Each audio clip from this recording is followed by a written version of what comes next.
welcome to another edition of For the Love of Football, where I give my views and analysis on football. This weekend was game week 9 of this season's Premier League. In the early kickoff of the weekend, we saw Manchester United take on Chelsea in what was the first game since the international weekend break. This was obviously a big game of the weekend with Jose Mourinho going back to Stamford Bridge. In the first half, I thought Chelsea were value for their lead as they sought to try and dominate the midfield with passes going through Jorginho, which seems to be something we've become accustomed to so far this season. The first game I saw Jorginho play this season against Manchester City, I thought he struggled, but that was in the Community Shield, and since then. He's obviously improved tremendously and obviously settled into the role that Sarri wants him to play in the Chelsea midfield. He definitely looks like he's been in the side for a long time, and you can see that he makes the players around him play better and move the ball quicker. In the second half, United definitely upped their game. And they were more direct in their play and in their overall approach to the game. I think most of the things that were good about the United side in the second half actually went through Juan Mata, who himself is an old Chelsea player. Martial definitely contributed to United's turn of fortunes in the second half, scoring both goals. His finishing in the second half was very calm, and at 22 I think he can still improve, but he definitely needs a consistent run of games in the team, and I can see that happening with the manager putting faith in him over Alexis Sanchez at the moment. I think that could definitely do help his confidence, help him settle into the team as well. Chelsea's equaliser by Ross Barkley was with virtually the last kick of the game, helped preserve Chelsea's unbeaten run this season.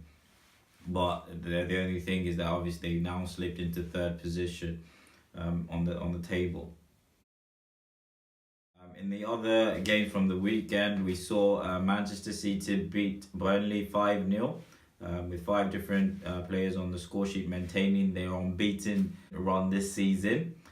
Cardiff got their first victory of the season with a 4-2 victory over Fulham in what was a very entertaining game. Spurs won 1-0 at West Ham with the goal from Eric Lamela, who was quite instrumental in a lot of the good things that Spurs did in that game. Again, no goal from Harry Kane. I think it's time to let him go in my fantasy league team.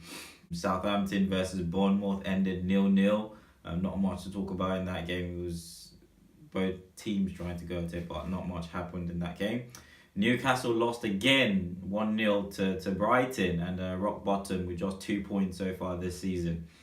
Wolves lost 2-0 to Watford. Yay, go Watford.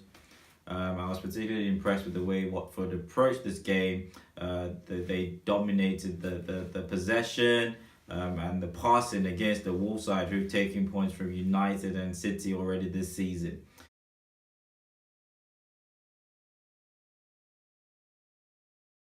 In the late kickoff of Saturday, we saw Liverpool win 1-0 versus Huddersfield, also preserving their unbeaten run this season and boasting the best defensive record of all the teams in the Premier League.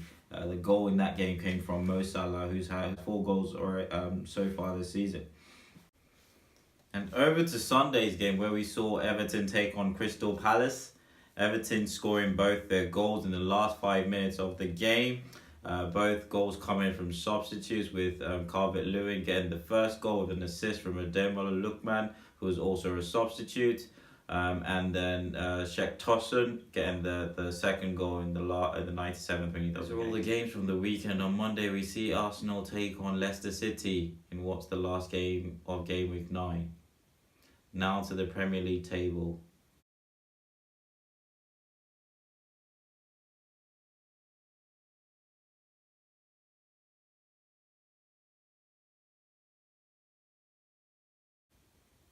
Thank you. Join me next time on For the Love of Football.